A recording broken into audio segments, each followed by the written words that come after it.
តាមពិតខ្ញុំធ្វើការងារគឺចាប់តាំងពីតូចមកគឺជាកម្មសិក្សាទេហើយមកដល់មុខតំណែងបច្ចុប្បន្នហ្នឹងគឺខ្ញុំឆ្លងកាត់ការអភិវឌ្ឍ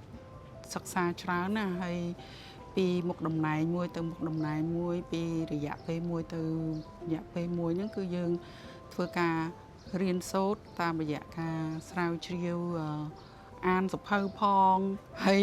research អ៊ីនធឺណិតផងធម្មតាការងារថ្មីរហូតអញ្ចឹងយើងត្រូវស្រាវជ្រាវអ៊ីនធឺណិតអីហ្នឹងដើម្បីយកគំនិតថ្មីច្នៃប្រឌិតហ្នឹងយកមកធ្វើកិច្ចការងារយើងក៏ដូចជាដឹកនាំក្រុមការងារយើងឲ្យបានល្អខ្ញុំគិតថាការអាននៅក្នុងសម័យ Digital គឺមានសារៈសំខាន់ខ្លាំងមែនទែនដោយសារតែនៅពេលដែលយើងប្រើប្រាស់ជាមួយនឹងអ៊ីនធឺណិតឬក៏បណ្ដាញសង្គមគឺអ្នកនរគ្នានឹងទទួលបានជាមួយនឹងព័ត៌មានជាច្រើនដែលព័ត៌មានខ្លះល្អខ្លះមិនល្អអញ្ចឹងវាធ្វើឲ្យយើងពិបាកនៅក្នុងការបែងចែកហើយមកវិញទៀតបណ្ដាញសង្គមឬក៏អ៊ីនធឺណិតហ្នឹងក៏មានការរំខានច្រើនដែរនៅពេលដែលយើងទៅស្វែងរកព័ត៌មានអីថ្មីមិនថាជា notification ការទទួលសារថ្មី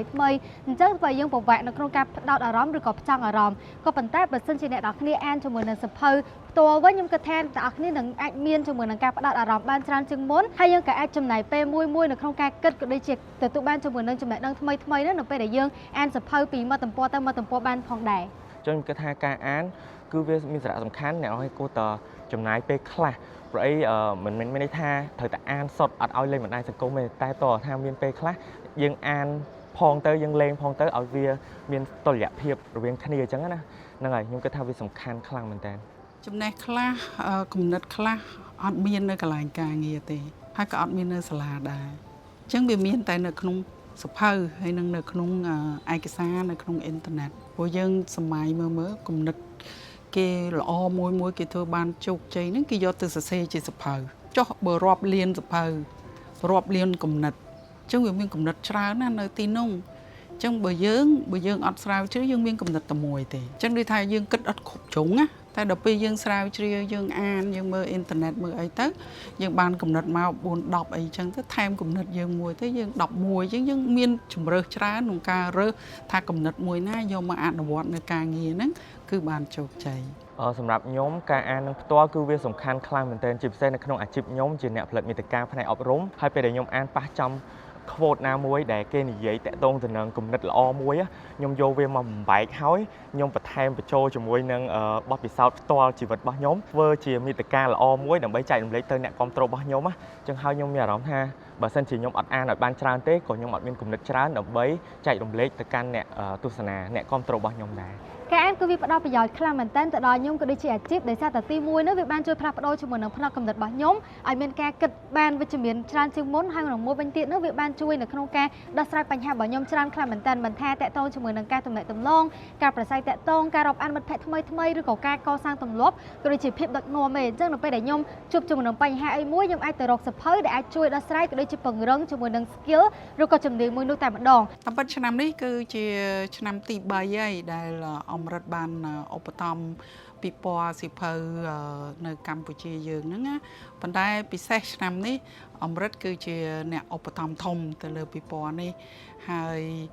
យើងមើលឃើញថាពិព័រណ៍នេះគឺជួយផ្សព្វផ្សាយទូលំទូលាយដល់បងប្អូនកូនជាសិស្សនិស្សិតក៏ដូចជាសាធារណជនឲ្យគាត់បានយល់ពីសារៈប្រយោជន៍ឬក៏សារៈសំខាន់នៃការអានសៀវភៅចាហើយមួយទៀតក៏ជួយផ្សព្វផ្សាយអំពីស្នាដៃរបស់អ្នកនិពន្ធខ្មែរយើងហើយដែលគាត់មានបំណងមានឆន្ទៈក្នុងការសរសេរសៀវភៅចែករំលែកទៅដល់បងប្អូននិងកូនជាសាធារណជនផងដែរក្នុងនាមជាបុគ្គលិកម្នាក់ហើយនឹងជាម្ដាយម្នាក់ដែរចង់ចែកម្លែងតិចតួចថាមុខតំណែងការងារដែលល្អគឺមិនដែលគេត្រូវការអ្នកដែលអត់មានសមត្ថភាពទេអញ្ចឹងគេត្រូវការអ្នកដែលមានសមត្ថភាពហើយគេត្រូវការអ្នកដែលមានគំនិតថ្មីនិងច្នៃប្រឌិតចាអញ្ចឹងបងប្អូនចង់ឲ្យមានជីវភាពល្អការងារល្អបងប្អូនត្រូវតែប្រឹងស្រាវជ្រាវចាព្រោះស្រាវជ្រាវហើយនឹងអានសៀវភៅអញ្ចឹងជាការដាំចុងក្រោយប៉ុណ្ណឹងហើយព្រោះសម័យនេះសម័យប្រកួតប្រជែងហើយសម័យ AI ទៀតអ ចឹងសមត្ថភាពនិងគំនិតច្នៃប្រឌិតហ្នឹងគឺជារឿងសំខាន់ណាស់ដើម្បីឲ្យបងប្អូនកូនបានជោគជ័យទៅថ្ងៃអនាគត អញ្ចឹងសារតែកាន់អ្នកដែលចូលរួមជាមួយនឹងពិព័រណ៍សៀវភៅកម្ពុជាខ្ញុំចង់ឲ្យអ្នកទាំងអស់គ្នាចាប់ផ្ដើមជាមួយនឹងទម្លាប់អានទាំងអស់គ្នាបើសិនជាទាំងអស់គ្នាដឹងទេសៀវភៅមួយក្បែរបានផ្លាស់ប្ដូរជាមួយនឹងរឿងរ៉ាវជីវិតរបស់ខ្ញុំច្រើនខ្លាំងមែនតើអញ្ចឹងចាប់ផ្ដើមថ្ងៃនេះទោះបីជាទាំងអស់គ្នាចាប់ផ្ដើមពីទម្លាប់ទូចមួយអានសៀវភៅត្រឹមតែមួយទំព័រនៅក្នុងមួយថ្ងៃក៏វាអាចផ្លាស់ប្ដូរជាមួយនឹងសាច់រឿងជីវិតរបស់អ្នកទាំងអស់គ្នាដែរអញ្ចឹងអានសៀវភៅថ្ងៃនេះដើម្បីផ្លាស់ប្ដូរជាមួយនឹងអនាគតរបស់អ្នកទាំងអស់គ្នានៅថ្ងៃក្រោយ ចឹងនៅក្នុងកម្មវិធីពិព័រណ៍សៀវភៅកម្ពុជាលើកទី12ក៏មានវត្តមានអមរិតនៅក្នុងនឹងដែរចឹងអ្នកនរគ្នាកុំភ្លេចឈៀងចូលលេងស្តង់អមរិតផងហើយ download អមរិត mobile អ្នកនរគ្នានៅទទួលបាន 4000 រៀលត្រឡប់មកវិញភ្លាមៗជាមួយនឹងកាដូជាច្រើនទៀត សៀវភៅរាប់ម៉ឺនចំណងជើងនឹងមានវត្តមាននៅក្នុងពិព័រណ៍សៀវភៅកម្ពុជាលើកទី12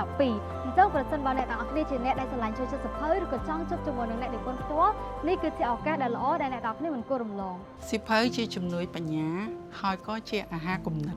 មហាព្រឹត្តិការណ៍ពិព័រណ៍សៀវភៅដ៏ធំប្រចាំនៅកម្ពុជាបានត្រឡប់មកវិញហើយដែលប្រព្រឹត្តទៅនៅថ្ងៃទី11រហូតដល់ថ្ងៃទី14ខែធ្នូឆ្នាំ2025យើងនេះចាសូមអញ្ជើញចូលរួមទាំងអស់គ្នា